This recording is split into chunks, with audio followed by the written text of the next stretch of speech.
Is my mic on? All right. Welcome, Aaron, and welcome, Ingrid.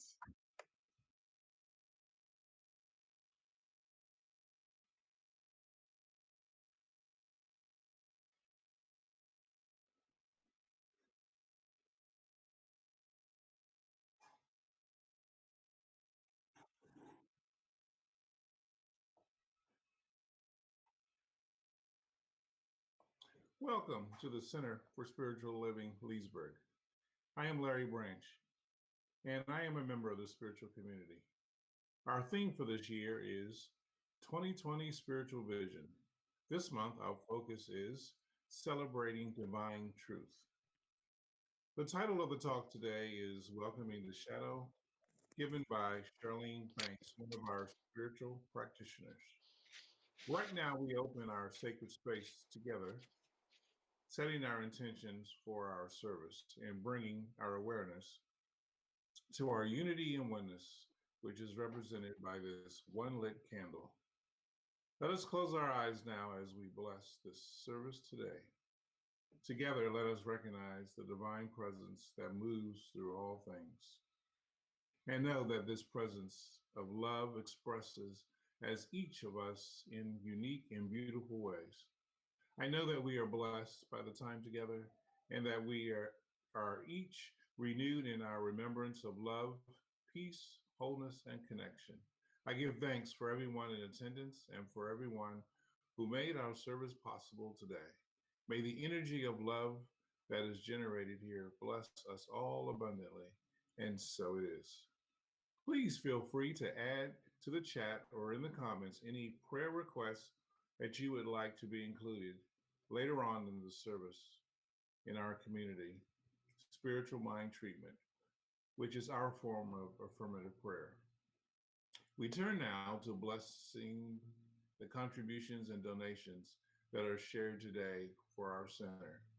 There are many ways to give. If you will notice at the bottom of the screen, you can text your donation to 703-940-9260, or you can use Cash App by sending it to CSL Leesburg. That's $ CSLLEESBURG, or mailing a check to P.O. Box 1830, Leesburg, Virginia 20177. And if you like using PayPal, send it to info@cslleesburg.org. At CSL Leesburg, we believe in the law of circulation. We know that all that is shared with our center blesses all those that give.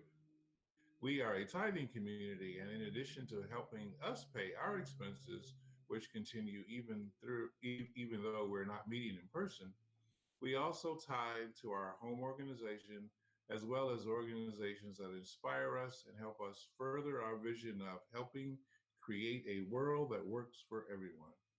We thank you for your support. Let us read together the affirmation at the top of the screen. The presence of spirit within me blesses everyone I meet, tends to heal everything I touch, brings gladness into the life of everyone I contact. Therefore, I am a blessing to myself, to humankind, and to the day in which I live. And now we move to our time of meditation with Charlene Banks. Thank you, Larry. It is so good to have you opening our sacred space. I really appreciate that. So now is the time where we just let the busyness of the day and the hubbub of the season just roll off. And we take this time to simply center ourselves into that space within. So I invite you to close your eyes. And if you're comfortable doing so, just in whatever chair or seat that you're sitting in, just have your feet planted solidly on the floor beneath you for grounding. As we imagine our feet connecting with the floor, we symbolize that with Mother Earth. Just allowing ourselves to feel grounded. And moving up the back of our legs to where our seat, our bottom meets the thing that supports us right now, whether that's a cushion, a couch, a chair, or even the floor. Just allowing that root chakra to just deepen and connect. Really supporting on the rest of our skeleton, just holding us up, keeping us still. As our spine is straightened, but not too erect, just relaxed and straightened, so that each and every one of our chakras are in alignment. We bring our energy and our attention to the solar plexus. That's the spot right behind our navel. Knowing that the core of our being, the core, the physical core and the metaphysical core of our being, centered there. And just traveling the energy up our midsection, through our heart, up into our throat, straight line, no interruptions, right into our crown chakra. Connecting with the divine that is all around, in and through us. That light that shines is the divine. We feel it being us, expressing itself as us through our entire bodies, and we just relax. Shoulders are not tense. Hands are relaxed in our lap. Each muscle in our body just getting the signal to just relax and let it go.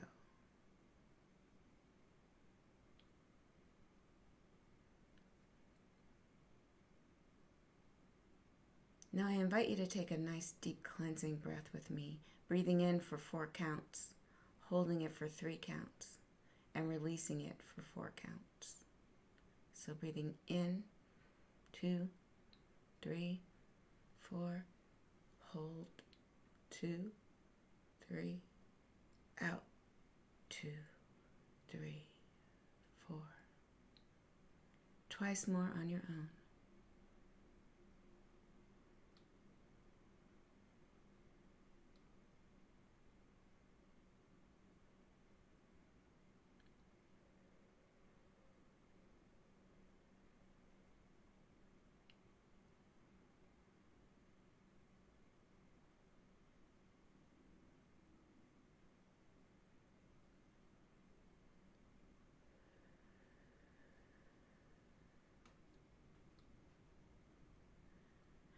And that should bring us to that sense of calm knowingness. Just stay in that space, breathing in and out gently, watching the breath.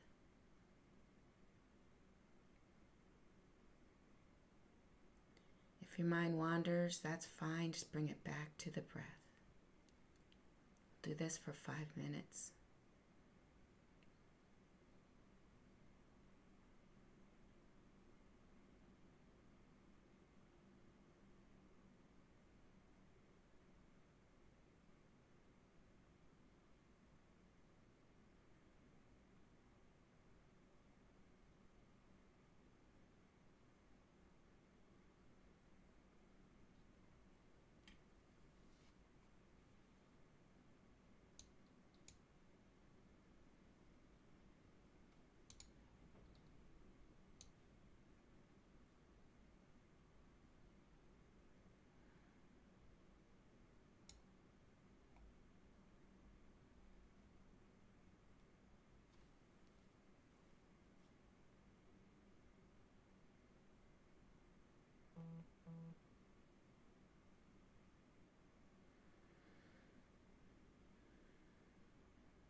And so we gently move our fingers, move our toes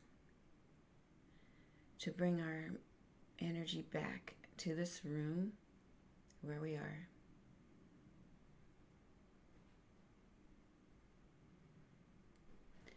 We open our eyes with a soft gaze and look around us and just know that all is well, that we are right where we need to be, and there's nothing that we do not have. There's nothing we do not deserve. There's only God, and so it is.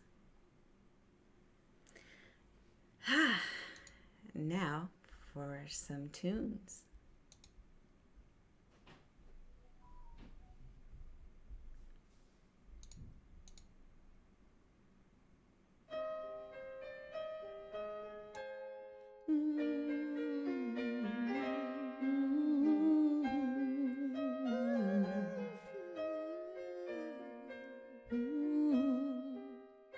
I am remembering who I am. I am remembering who I am. I am remembering. I am remembering. I am remembering. I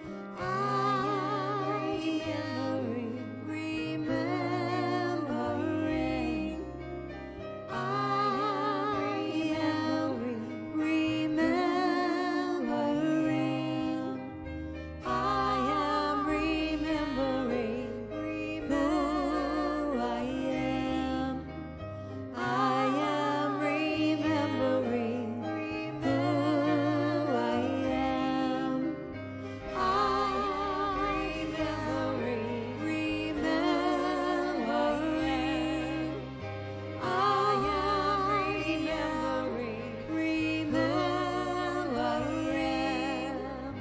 I am remembering. I am remembering who I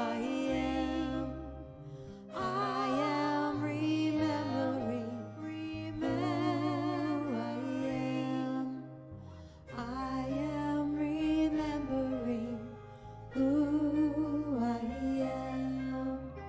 I am remembering who I am. I am remembering who I am.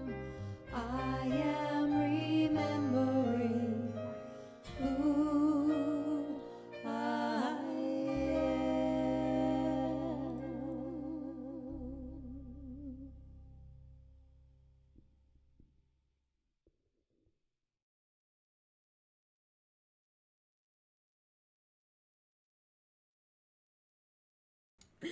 They look like they were twins, but clearly same person, 2 recordings. I think that was awesome. So are you remembering who you are? I hope so. This talk is all about the shadow. And a lot of times when we think about who we are, there's things about ourselves that we don't want to admit. And the shadow is technically described as that which is not a good example of a human. Any human trait that you're not proud of, that you don't just claim and say, yep, that's me, I'm that.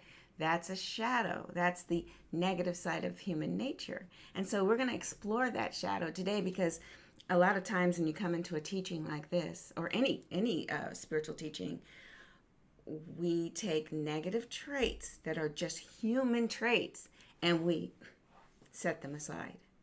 We don't want to look at them, right? That's not who I am. I'm not remembering that negative thing. That's not who I am. Unfortunately, when we do that, it doesn't go away, right?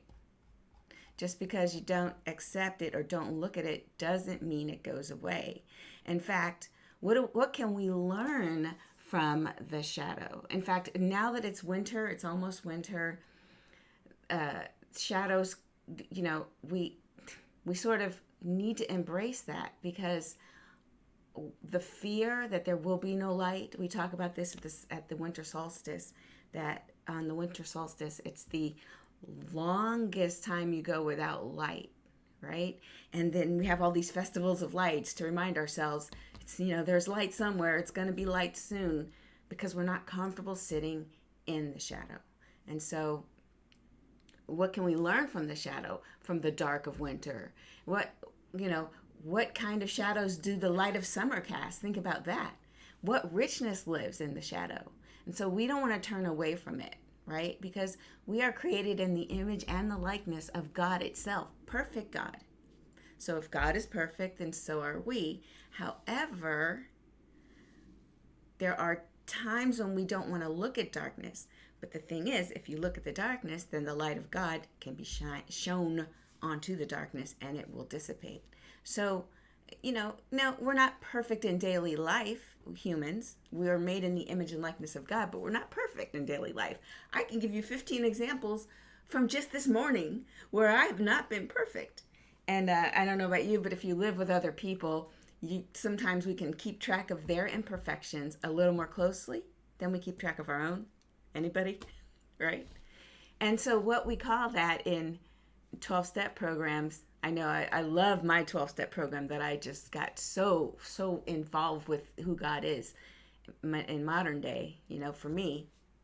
So it was, take care of your side of the street. That's what we'd always say to each other. Me and the 12 girls in the circle all trying to figure out how to, just surrender to God, because we lost control of our lives because these eating disorders, they'll just take you apart, you guys.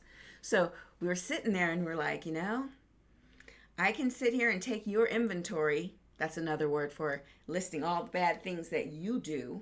But in the meantime, what I'm doing is I am not addressing my own issues. And so that's not right. So I need to take care of my side of the street. These are the words we used to call it.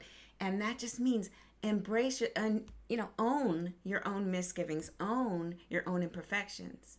I think even Jesus said something about complaining about the sliver, like some little sliver in someone else's eye when you got a whole ass beam in your own eye. Now, he didn't say it like that, but that's my modern take on it.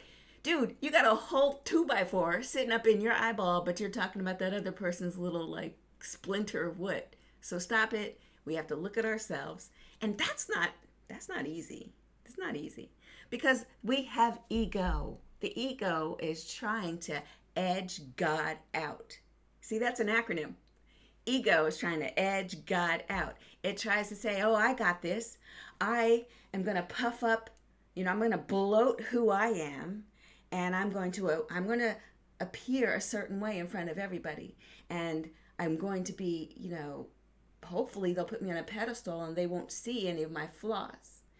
Unfortunately, these limiting thoughts, they produce judgment, not only in myself, but then I start to judge you. If I've puffed up my ego, stopped looking at my own faults, then I start judging everybody else. And that is what is sort of an accumulated debt that we have to pay as the human race. We're so busy blaming everybody else for our own shortcomings. And it doesn't appear like we're doing that, right? It doesn't appear so. In fact, here's how it first shows up. So the shadow, as we know, is the negative side of a personality. It's the sum of everything you don't want to admit about yourself. And it's all of the things that make us feel shame, unworthy. It's called the second personality, evil twin, right? We've got these, it's the accumulated shame and guilt and negative thinking about the self that we all have, but what do we do with it? That's the question. So definition, what is the shadow? All the negative traits and all the negative behavior, all the things that we do that are against what we claim to believe, but we can't help but do it or feel it or have that. And then we bundle them all up. And what do we do with this shadow? Well, it's the shadow that makes us human, so we don't want to just cut it off. I remember years ago, probably 3 years ago, I was watching Once Upon a Time, the TV show, which it's so metaphysical and teaching. there was the evil queen, but she separated the evil part into another person. So it was outside of herself. So she was all good, but her evil, they actually split this person into two people, and then the good part of her started to like just throw all this blame and shame on the evil twin, on the evil part of herself, which was outside of herself. I thought it was brilliant. I thought, oh my God, now the writers, if they're doing this right, what they'll do is they'll figure out a way to blend these back together, because true healing is not to recognize the bad part of yourself and then treat it as other and then cast it out. Because now you're not even a full human. Now what are you, right? You need that side of yourself. So then what we've got to do, step 2, is be aware of it. So you have it, right? You got to be aware of it. So, and in fact, the only time you can blend this evil part, so-called evil, it's just the shadow part of yourself, is to recognize it's there. Which is why I was so intrigued by this Once Upon a Time, story arc. Because while it was part of her and she couldn't see it, she was wondering why everybody was mad at her, but she continued to do horrible things. But then the split happened, and now she's looking at that evil part like, you have to recognize it. And you're not going to embrace it, right? So we go through lots and lots and lots of things. Reverend Sunday taught a Q class. Oh my God, this Q class brings up that shadow side. The Q stands for quantum spirituality. And what you're supposed to do is watch for triggers. Because how do you figure out your shadow side? Wait till something really gets under your skin. Does somebody do something that super annoys you, gets you just, so that's a clue, right? It's part of you. There's something in you that's projecting that personality trait onto somebody else and then proceeding to get mad at that person. So then we have to look within and say, all right, well, when was the first time I felt like this? Sunday has a whole worksheet, like a couple pages, where you get to figure out where this shadow, what part of this is my shadow, and then the idea is to surface it and to deal with it and to love it. So that's step 3. But let's talk some more about step 2, recognizing it. All right, so there you are. You're driving in your car pre-COVID, and somebody cuts you off, and you get mad. Now, when I say you, I probably mean me, because this is me. Somebody cuts me off, and I'm like, because I take that as a sign of aggression. And so then it brings up some aggression in me, and I'm like, so wait a second, what? So I sat down, I thought about this for a while, and I realized I hate to be passed. In cars, I hate when people pass me. I hate when they're all going fast and I'm going slow. I don't like that. Or when someone in front of me is controlling how fast I'm going to go because they're trying to judge if I don't like that. I want to be free. I want to get just people get behind me. And then I started thinking about that some more. And I thought, Char, you're not real comfortable with just being, are you? Like, you're not comfortable at all. In fact, you're not comfortable with people being sort of showing weakness or people being careful and slow. I'm like, move, let me just do it. If it's a computer thing, hurry up. You're not talking fast enough. Hurry up, do it. And I'm thinking, what is it about? And I don't like sitting and thinking about that stuff because my ego wants me to think I'm fine. It's those stupid people that are slow. But no, it's not that at all. Something else is going on. And so I started looking a little deeper and I thought, oh, I know what it is. So, for me, I don't know about you guys, but when you do your worksheet, people trigger something in you and you do your worksheet.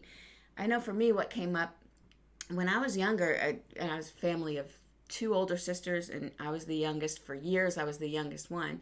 And a lot of times you couldn't just sit. If you were just to sit and be quiet, you will get it taken advantage of, right? There were things I've had things taken from me, coddled out of me. So I remember way back, what this spreadsheet does is takes you way back to the first time. And I just remember always having to defend my position. Defend. Because if you didn't, you wouldn't have it. I could tell you stories, but I won't because this is not the Heal Charlene day. But I want you to know that as long as I refuse to look at that, I didn't have a chance to take it in and help and heal it. And so what's wrong with that? I could just stay pig-headed and never look at myself. But then, ooh, how much fun am I going to be? Not fun. I would not be able to hear a negative word about myself if I didn't look. And I would then judge everybody else. Every feeling of discomfort will be your fault. And then I'd be stomping around, getting mad at everybody. If I ran for any office, I'd probably say the election was rigged. Just kidding. But no, I mean, this is what happens when the ego doesn't look within. I mean, well, the ego's never going to do that. But when we don't look within and ask ourselves, why is it that I'm being so triggered about this? Why is it, right? When a person denies and isolates their impact from their consciousness, they never experience a correction. If I don't look at my impact on others and in my consciousness, I'm never going to correct it. And then, if I don't correct it, what do I get? Consistent inner conflict. My behavior does not reflect my beliefs. You know people like this. They espouse one thing and then they go ahead and do another. In fact, I was just reading this book earlier today. I love this book, How God Changes the Brain. And I just opened up to this one statistic on how your brain has, obviously, a confirmation bias, where if you see some fact and it's part of your belief system, you'll embrace it without checking it for logical inaccuracies. But if those other people on the other side of whatever polarity you're playing with, those people start talking, you're like, oh my God, how can they even believe that? That's not even logical. This author also says that no matter what you are, whether you're super religious or atheist, that the people who espouse certain, what's the word? Oh, the holier than thou types are just as likely to sit up and watch porn as the people who are atheists. There is no difference. There is no correlation between beliefs and behavior, period. When it comes to the dark side, anything that you think is bad, I don't think porn is bad in and of itself. It's how people use it and who are the performers, right? That's where I start having issues. But in and of itself, I never was one to say, oh, that's evil, don't do it. But if I did have that thought system and then went ahead and did it anyway, then that would create inner conflict. Inner conflict is not without consequence. If I spend my day espousing beliefs, let's say I'm a homophobe, and in the meantime, I've got this girlfriend, right? That's going to cause inner conflict. And then I show up in the world, there's going to be a part of me that's on edge, that attacks, and it'll be aggression. Like serious aggression will come out of me because of my inner conflict. The inner conflict comes from me doing things that do not support, like being in the shadow, but not acknowledging the shadow. So that's what happens. Our overinflated ego holds this inner conflict, keeps it separate, which means it's going to congeal and get hardened, and it's going to be really hard to dissipate. And then it projects it on everybody else. You've heard, we have a very famous example of projection every day in our lives. Coming up on January 20th, hopefully it'll be gone. But the idea is whenever, it's like this person will blame somebody for something and you're like, oh, I guess you just did that, didn't you? It's like a 4-year-old comes in the house. I didn't do anything. Okay, little Johnny, I didn't ask you if you did anything. So, or they come in and say, I wasn't stealing, but Bobby across the street was stealing. Something's up. So everybody's inflated ego, the shadow that hasn't been confronted, it'll congeal itself and then spew on everybody else. And then it's everybody else's fault and we're still blameless. This is what happens when we don't recognize our shadow. Now, so we look at anything that annoys us about another person, anything that triggers us to get us just to go, watch that. That is our first sign that you might need a spreadsheet. or what a worksheet. I know Tamara and I were joking when we took the Q class. I was like, I think I need a worksheet. I need to worksheet about this. Because whenever you're triggered, there's probably something going on. All right. So that's the second step, right? The first step is, hey, what is a shadow? Got it. And the second step, do I have a shadow? How do I know? Pay attention to your triggers and take that Q class so you can get some of those worksheets. And then the third step, the whole point of the Q class, the Q process from Reverend Sunday, is to consciously deal with the shadow. We embrace it, we integrate it, and we become one with it. And we, remember, this is part of being human. You can't get rid of it. So we might as well embrace it, ask it for lessons. What will you have me learn? How shall I grow through this? Let's look at how we do that. Now, whatever form it manifests, we're going to, embrace this shadow. Now, Carl Jung identifies the shadow with the contents of the individual's collective conscious. Each of you and I and everybody else has a collective conscious. It's sort of an unconscious, if you will. It's intertwined with the archetypal content of the collective unconscious that have their dark sides. So he says, the acceptance of the shadow is seen as therapeutic. The therapeutic aim of confrontation with one's own shadow. So you confront it. And a shadow is produced when when any object blocks light.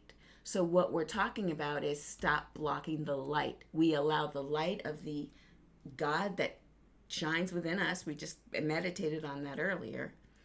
We shine that light on the shadow. We don't block the light. That's what caused the shadow.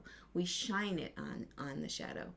And that we use as our catalyst for change. How do you know that you're healing the shadow or shining light on the shadow? You have more empathy. Instead of having your trigger immediately jump to anger or blame, we go to empathy. And empathy is I know, I feel your pain. If we have something that triggers us, then we can say, oh, empathy for ourselves. There I go. That wounded part of me when I was young still is trying to protect me. Isn't she cute? And then you allow it to go away. I know for me in the 12-step program, when I had been suffering from bulimia for like 8 years straight, and I finally had some tools. I had my girls and we all helped each other heal. One thing I did was I wrote a letter thanking bulimia for saving me from something worse. It's that where you don't want to just deny and pretend that it didn't happen. I remember writing, dear bulimia, you kept me from going down the route of drugs or alcohol or sex with people I don't know or whatever it is that people do. I chose food. Thank you, bulimia. And then another thing, I was like, kept me out of jail. Whoever got arrested for carrying too many Twinkies? Nobody. So I remember kind of saying, you gave me a ritual. Even though I don't need you anymore, thank you, bye. Saying goodbye is good. You can do this with the shadow self. Anytime we get triggered and we filled out one of those worksheets and figured out it's usually based on, for me, my worksheet was always, it's based on not good enough. Not good enough, not worthy, not lovable. And I'm like, oh, so if I'm triggered now, I try to remember, oh, is part of me feeling unloved, unlovable, unworthy? And that's the empathy for myself. And then I can let people be people. I can let people have their failings. I don't have to keep track of all of their sins so that I can be right and I can point them out because I'm keeping my side of the street clean. I'm not taking your inventory. I'm keeping track of my own. And I have certain, goals that I want to live up to and things I want to do. And yes, I'm going to be human and I'm going to fall. And yes, I'm going to get back up. Because not only do I have my own empathy, but I can rely on the empathy of my community, you guys. I can say, hey, this is the not so perfect thing about me. It sucks. And then you guys can say, oh, yeah, it's okay. I'll pray for you. Or, how can I support you? And that kind of thing. In fact, recently I just got an email from a buddy from one of my ministerial classes who invited me to meet with him to do accountability partnership. Like, what goal do you want to do this week? And then we check in with each other. Man, I haven't had that since I had a sponsor. And it's so cool, sponsor in my Overeaters Anonymous, because once I got a sponsor in Overeaters Anonymous, I never threw up again on purpose. I was like, no, I have people watching. I have people that I have to report to. If I'm left to my own little world, I'll do stuff, at least in the past, I'll do stuff and say, I'll pretend it didn't happen.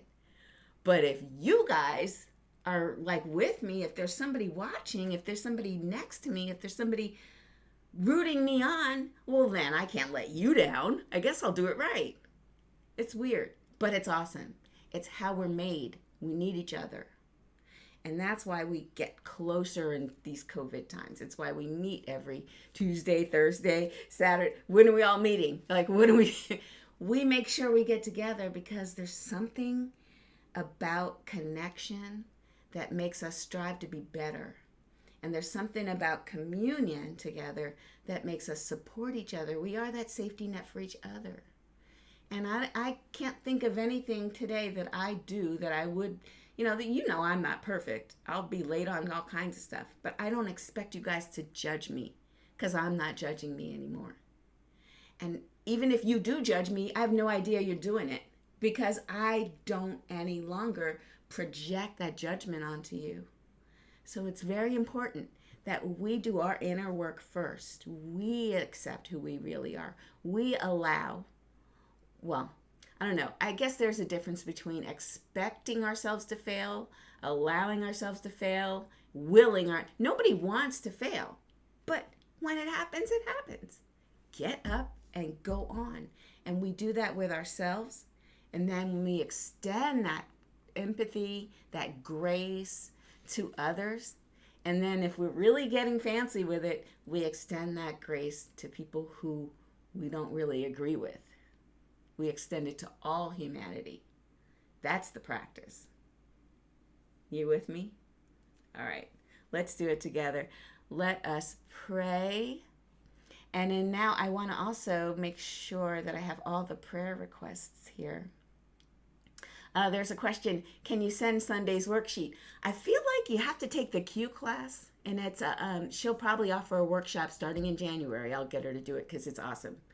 And she's a certified Q process facilitator. You guys will love it. And if you've already taken it, come on back for a second whiff because it's really good the second time around. All right. Oh, wait. Say with me this affirmation. I do not judge myself nor other persons. I embrace the shadow and reclaim my highest good. Yay. All right, let's go within.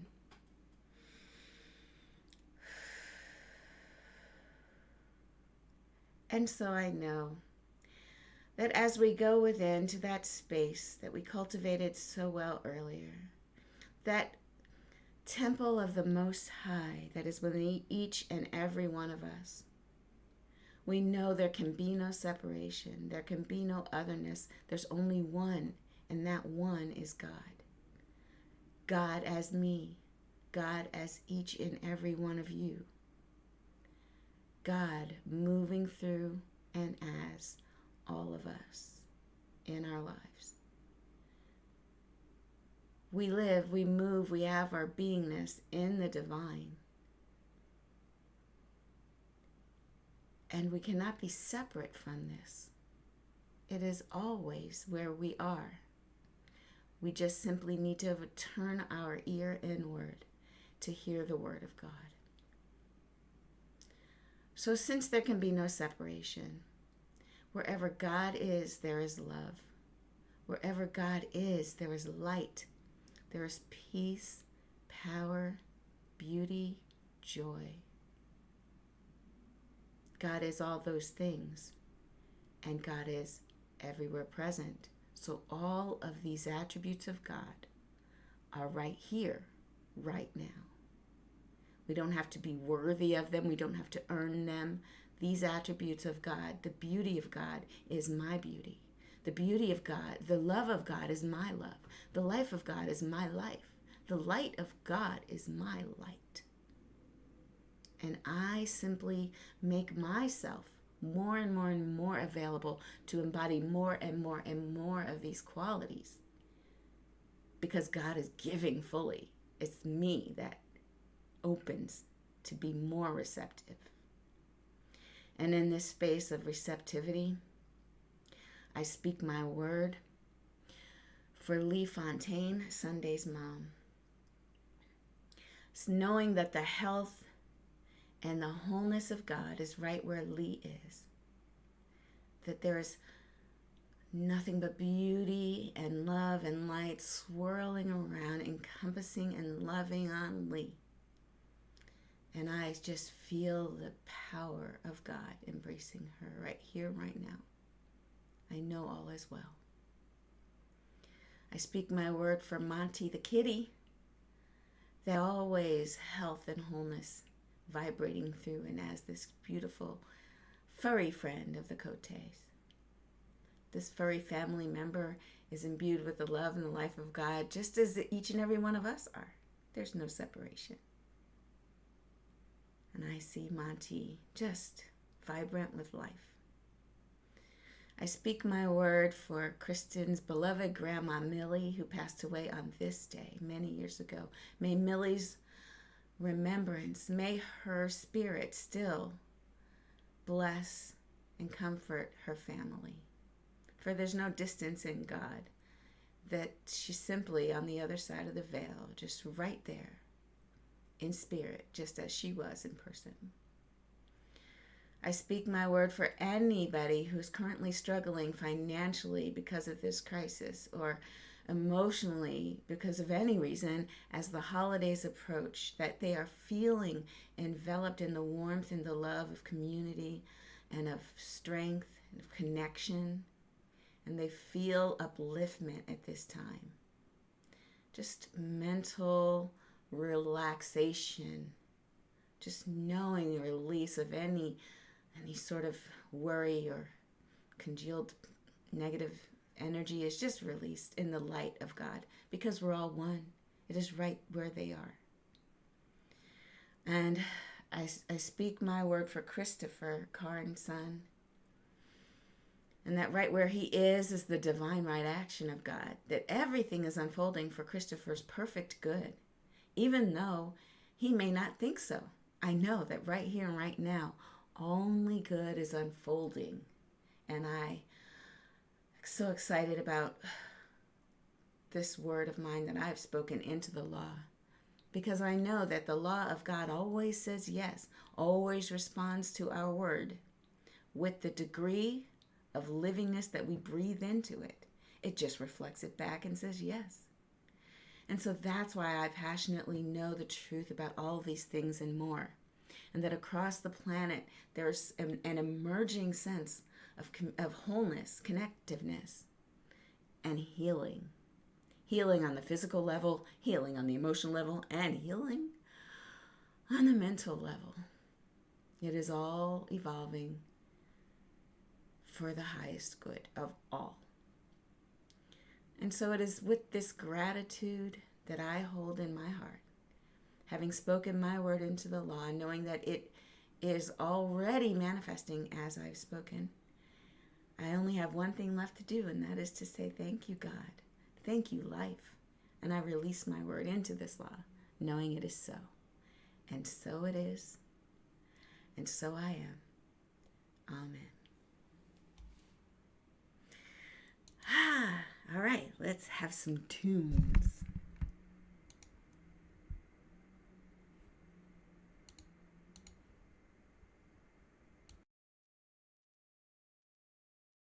One, two, three. I remember who I am. I remember who you are and who we are. His pure spirit. I remember who I am.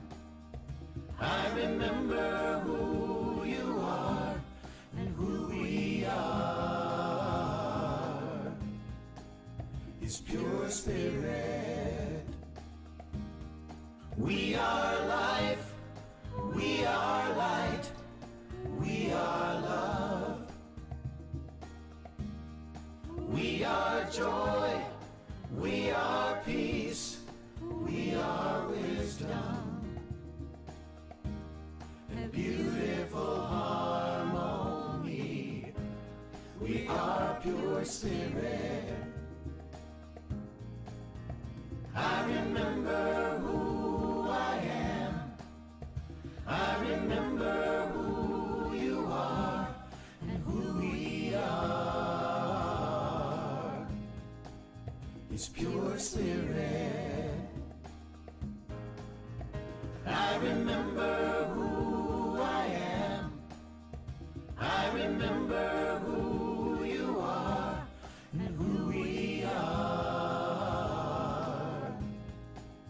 His pure spirit. We are life, we are light, we are love. We are joy, we are peace, we are wisdom, and beautiful harmony. We are pure spirit. I remember who I am. I remember who you are and who we are. His pure spirit and who we are.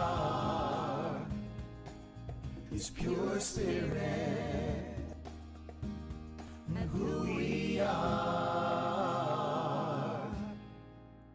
His pure spirit.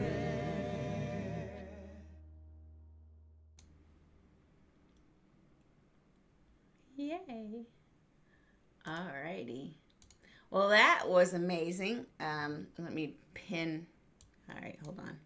That's not what I want. Just a sec. Hello. So that was fun, wasn't it?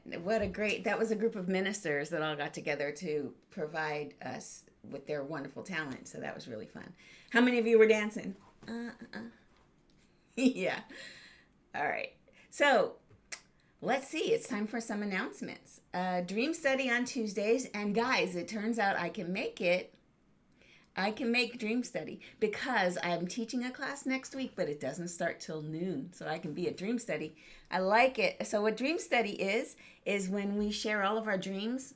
Well, not all of them. Whichever dreams we can remember. We share it with a group of people, our friends, our community, so that we all can help each other interpret these dreams. The idea is that the Jungian archetypes are talking to us. Our higher self is talking to us in our subconscious through our dreams, through symbols and through messages. And it's funny how we get to know each other and we can hear patterns and we can help each other to sort of figure out what is theirs to work on. And that's Tuesday mornings. Just click on our cslleesburg.org website and click join us on Zoom. It's a Zoom meeting for that. And Reverend Sunday teaches the unified mindfulness practice on Thursday mornings at 9 a.m. So hopefully she'll be teaching that. And then I don't think we have any other announcements. Let's see. Oh, it's time for our closing affirmation. So this is always fun. So I know it's kind of cheesy, but if you're in the chat room or if you're online, you're watching a recording, just do this with me. It's fun. All right. Put your hands over your heart, close your eyes, and say, I am love. Oh, I heard you. Okay. Open up your eyes and look around, find a face, and say, you are love. You. And now put your hands up and say, it is all love, y'all. All love. Yay. Okay, now meet us. Okay, good. You guys are good. Now, meet us on Google Meet so you could share your pearls and we could have a little bit of social hour. So bye, you guys. Have a beautiful week. Work on your empathy, and I hope to see you in a Q class coming up real soon. Blessings.